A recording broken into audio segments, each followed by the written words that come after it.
ஆற்காடுலேருந்து வந்தவாசி போகிற ரூட்டில் பார்த்தீங்கன்னா இந்த கோவில் 30 கிராமத்தில் அழகிய கிராமத்தில் பாலாத்து வரமா அற்புதமாக இருக்குங்க. இந்த கோவிலுக்கு வரும்போது பார்த்தீங்கன்னா யாருக்கெல்லாம் மரண பயம் இருக்கோ அந்த மரண பயம் 100% கிளியர் ஆகும் சொல்லிட்டு ஏகப்பட்ட பேர் நம்மளுக்கு சொல்லியிருக்காங்க. 36 அடியில் பிரம்மாண்டமாக கருப்புசாமி காட்சி அளிக்கிறாரு. இந்த கோவில் பார்த்தீங்கன்னா மரண பயம் போக்கும் பரிகார ஸ்தலமாக விளங்குது. இந்த அற்புதமான தோப்பு கருப்புசாமி சித்திரப்பீடத்துக்குள்ள போகலாம். உள்ள போகும்போது ஒரு அற்புதம் இருக்கு, காமிக்கிறவாங்க. ஒரு எங்குமே இல்லாத வனத்துல பாத்தீங்கன்னா இங்க விநாயகரும் அனுமனும் ஒன்னா காட்சி அளிக்கிறாங்க. விநாயகரும் அனுமனும் இருப்பாங்க. ஒரு பக்கம் விநாயகர், ஒரு பக்கம் அனுமன். இங்க வரங்க, அனுமன் வந்து கையில தண்டாயுதம் வச்சிருக்காரு, ஒரு பக்கம் விநாயகர் ஆசீர்வதிக்கிறாரு.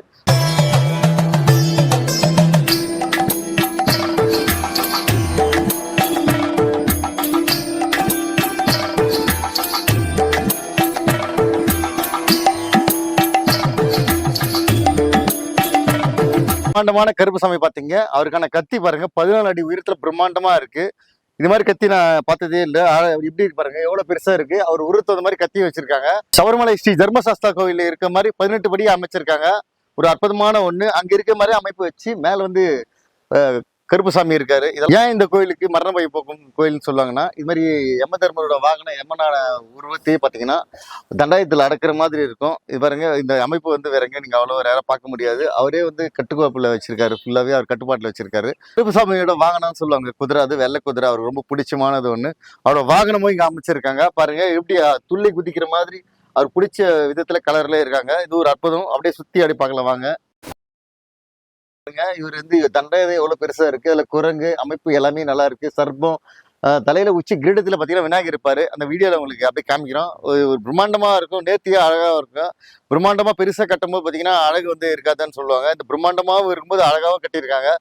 கடலோட அணுகு இருக்கிற மாதிரி தான் இந்த அற்புதமா அமைஞ்சிருக்குன்னு சொல்லலாம். கோயில் உள்ள விநாயகரை கும்பிட்டு உள்ள என்ட்ரம் பாத்தீங்கன்னா மூக்குப்படி சித்தர் நால்வர் இருக்காரு. திருவண்ணாமலை அண்ணாமலையை பிரதிஷ்டை பண்ணியிருக்காங்க. உள்ள புத்தூர் இருக்க திருவண்ணாமலை கிரிவலம் போகும்போது என்னென்ன லிங்கம் இருக்கு, அக்னி லிங்கம், வாயு லிங்கம், யமலிங்கம், இது மாதிரி எல்லா லிங்கமும் இங்க சுத்திர அமைச்சிருக்காங்க. எல்லாமே ஒரு சேர நீங்க பாக்குற மாதிரி. யோகேஸ்வராய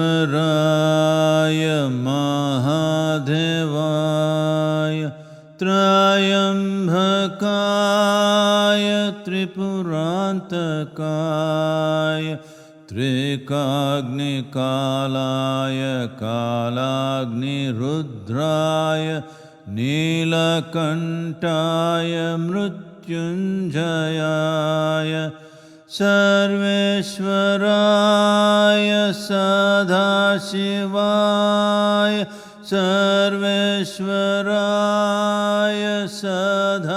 सदाशिवाय सर्वेश्वराय सदाशिवाय महादेवाय नमः महादेवाय नमः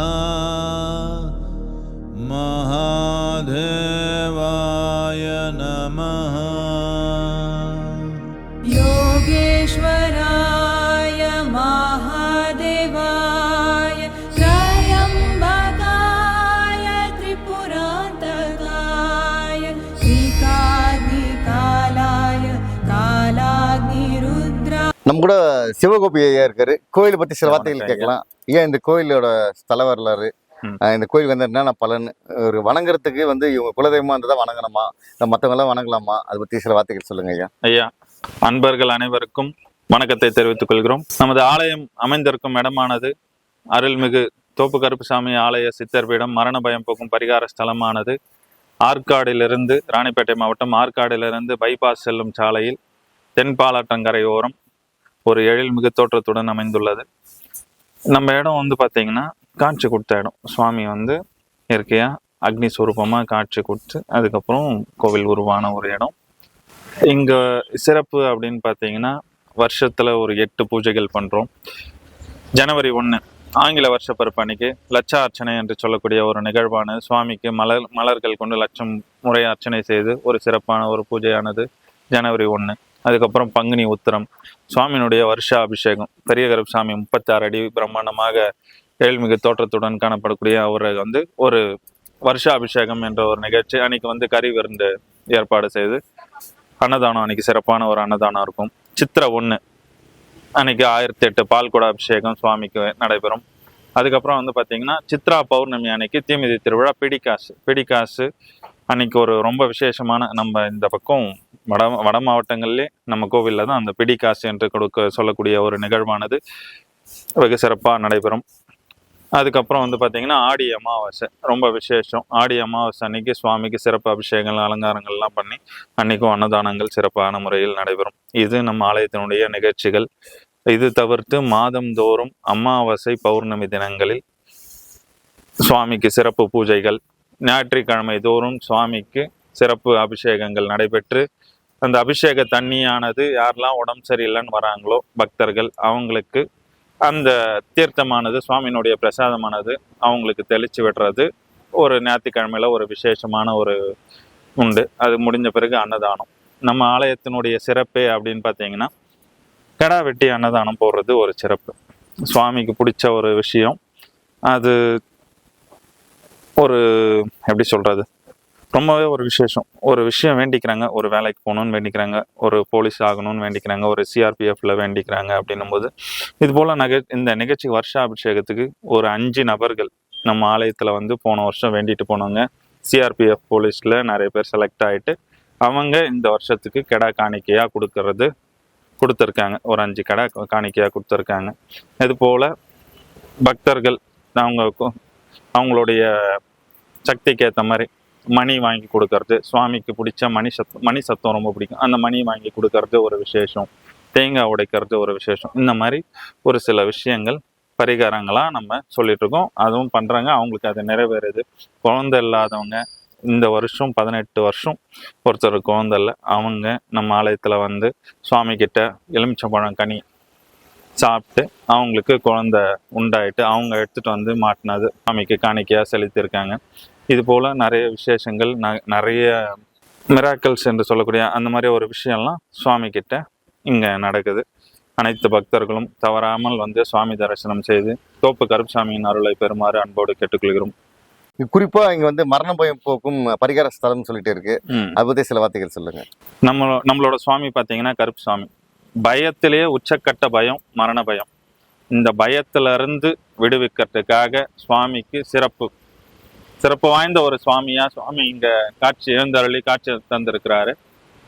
மரண பயத்திலிருந்து ஒருத்தருடைய அதிகப்படியான பயம் மரண பயம். ஒரு ஹாஸ்பிட்டல்ல மரண பயத்துல இருக்கும்போது அவங்கள ஒரு பெரிய விஷயமா அவங்கள காப்பாத்தி கொண்டு வர்றது சுவாமியினுடைய திருவருளால நிறைய விஷயங்கள் சுவாமி நிகழ்த்தி காட்டிருக்காரு. அதனால சுவாமிக்கு அந்த பேர் மரண பயத்திலிருந்து காப்பாத்தினால் மரண பயம் போக்கும் ஆலயமா நம்ம ஆலயத்தை சொல்லுவாங்க ஐயா. கருப்புசாமி குலதெய்வமா இல்லாதவங்க கூட கருப்புசாமி வேண்டலாமா? கருப்புசாமி பொதுவாகவே எல்லாருக்குமான ஒரு தெய்வம். எல்லா தெய்வத்துக்கும் முன்காவலா விளங்கக்கூடியவர் கருப்புசாமி. இவர் தான் வணங்கணும், குலதெய்வம் இருக்கிறவங்க தான் வணங்கணும் அப்படின்றது கிடையாது. எல்லாருக்குமான தெய்வம்.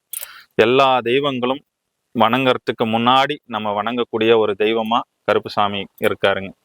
நம்ம சைட்ல முனேஸ்வரனை சொல்லுவோம். முனேஸ்வரன் சுவாமியை வணங்கிட்டு தான் குலதெய்வம். இப்போ ஒரு எடுத்துக்காட்டு பச்சையம்மனோ பொன்னியம்மனோ அந்த மாதிரி வழிபாடு பண்றாங்கன்னா முதல் வணங்கக்கூடிய தெய்வம் அவங்களுக்கு காவலா இருக்கக்கூடிய முனேஸ்வரன் நம்ம பக்கம். அது போல எல்லா தெய்வங்களுக்கும் காவலாக சப்த கன்னிகள் முதற்கொண்டு எல்லா தெய்வம் சிவபெருமானுக்கே காவலா இருக்கக்கூடிய ஒரு தெய்வம் நம்ம கருப்புசாமிங்க. காவலா இருக்கும். அது மாதிரி எல்லாம் அதே மாதிரி பழனி மலையிலையும் கீழே சுவாமி முருகருக்கும் காவலா இருக்கக்கூடிய எல்லா தெய்வங்களுக்கும் காவலா இருக்கக்கூடியவர் கருப்புசாமி. சித்தர்கள் வழிபாடு பண்றதுக்கு முன்னாடி கருப்புசாமியை வணங்கிட்டு எந்த ஒரு தொந்தரவும் யாராலையும் இருக்கக்கூடாதுன்னு வழிபாடு பண்ற தெய்வமும் கருப்புசாமியா விளங்குறாருங்க.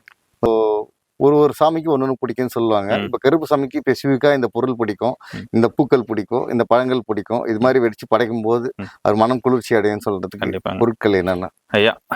சுவாமிக்கு ரொம்ப பிடிச்ச ஒரு விஷயம் அப்படின்னு பாத்தீங்கன்னா சுருட்டு. ஏன்னா இவர் காவல் காகத்துக்கு போற அவருக்கு ஏத்த மாதிரியான ஒரு உணவு படையல் அப்படின்னு பாத்தீங்கன்னா கெடா வெட்டி அன்னதானம். கெடா வெட்டி அவருக்கு படையல் போடுறது ரொம்ப விசேஷம். அதுக்கப்புறம் மது, அதுக்கப்புறம் வந்து பாத்தீங்கன்னா சுருட்டு. இந்த மாதிரி விஷயங்கள் சுவாமிக்கு ரொம்ப பிடிச்ச விஷயங்கள். இது மதுபானங்கள் சுருட்டுன்ற பொருட்கள் எல்லாம் பாத்தீங்கன்னா பிடிக்குன்னு சொல்றீங்க. இப்போ டெய்லியுமே வந்து சாமி கிட்ட வந்து நாங்க இங்க வந்து கோயில்ல வச்சு படைக்கலாங்களா? தினமும் கொண்டு வந்து சுவாமிக்கு தேவையான செய்யலாம். காணிக்கையாக நான் இப்போ வேண்டிட்டு போறாங்க, எனக்கு வேலை கிடைக்கணும்னு வேண்டிட்டு போறாங்க. அவங்களால முடிஞ்ச அப்பா என்னால் நான் வேலை கிடைச்ச உடனே இது செய்யறேன்ட்டு வேண்டிட்டு போறாங்க. கிடைச்ச உடனே ஞாயிற்றுக்கிழமை தினங்கள்ல, பெரும்பாலும் ஞாயிற்றுக்கிழமையில அவருக்கு உகந்த தினமா நினைச்சு அந்த நாள்ல எல்லாரும் நிறைய பக்தர்கள் வந்து அவருக்கு காணிக்கை செலுத்துறது உண்டுங்க. அமாவாசை ரொம்ப சிறப்பு.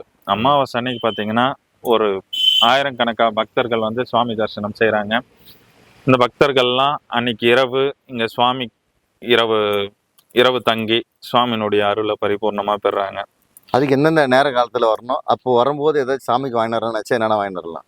அமாவாசை காலை முதல் இரவு வரையே சிறப்பு பூஜைகள் உண்டு. மதிய வேளையில ஒரு 11 மணிக்கு அபிஷேகம், அமாவாசை அன்னைக்கு சிறப்பு அபிஷேகங்கள் பண்ணுவோம். ஒரு 16 வகையான அபிஷேகங்கள் அமாவாசை அன்னைக்கு. அபிஷேகம் பார்க்கணும்னு நினைக்கிறவங்க மதியத்துல வருவாங்க. மாலை நேரங்களில் மலர் அலங்காரங்கள் கொண்டு சுவாமிக்கு சிறப்பு தீபாராதனை இதெல்லாம் பண்ணுவாங்க. ஒரு 6 மணிக்கு மேல வேள்வி யாகமானது தொடங்கும். அந்த யாகம் முடிஞ்சு ஒரு 9 மணி அளவுல சிறப்பு தீப ஆராதனைகள் இதெல்லாம் சுவாமிக்கு செய்வாங்க.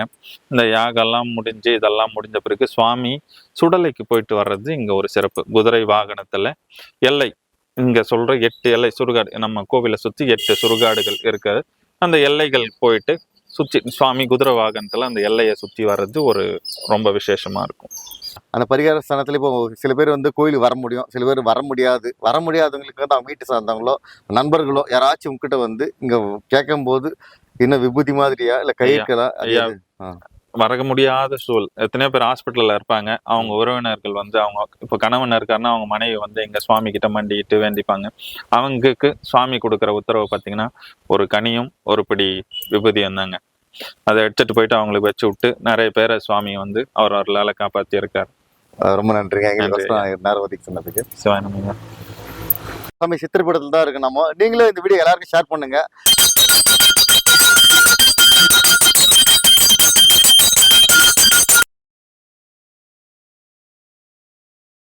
பொதுவாக கருப்புசாமி கோயில்ல சாட்டை வந்து மேல பட்டா நம்மளுக்கு இருக்கிற பயம்லாம் போயிடுன்னு சொல்லுவாங்க. அது மாதிரி நீங்க பண்ணுவீங்களா ஐயா? ஆமா ஐயா.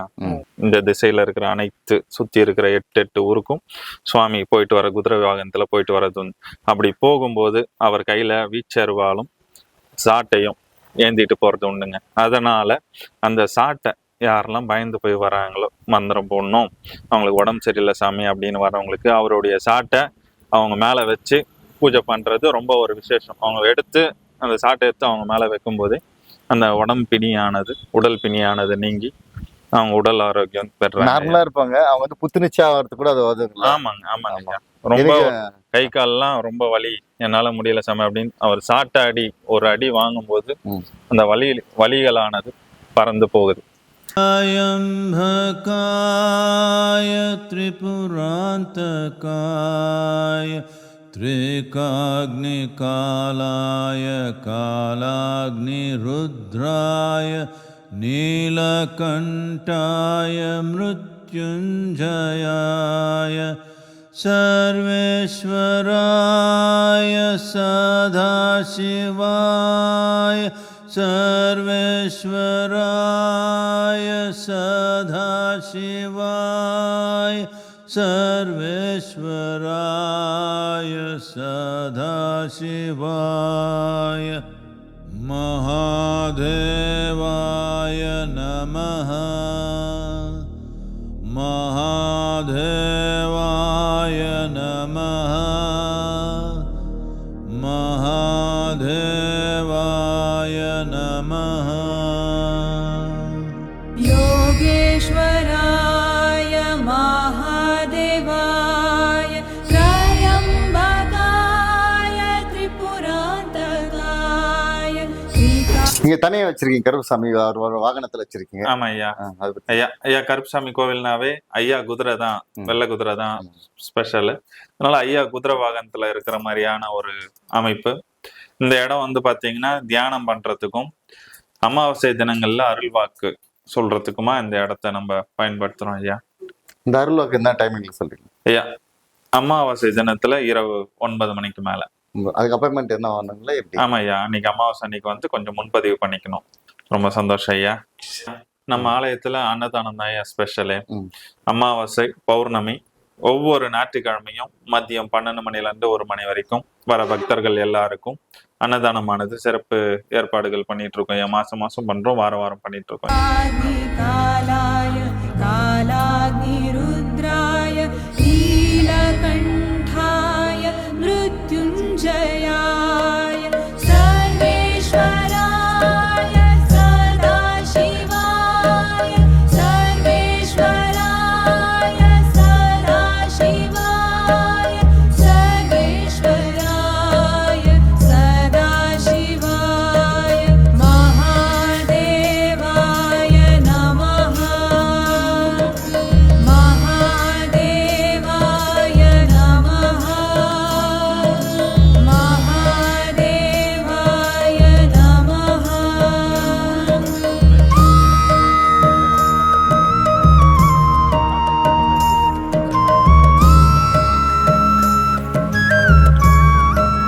இந்த வருஷம் 2025 பிப்ரவரி மாதம் 23, 24 நம்ம இந்த வருஷம் 23 ஞாயிற்றுக்கிழமை ஐயாவுக்கு ஒரு 27 கடாக்கும் மேலே ஆடுகள் கடா வெட்டி பிரியாணி அன்னதானமாக வழங்குகிறோம்.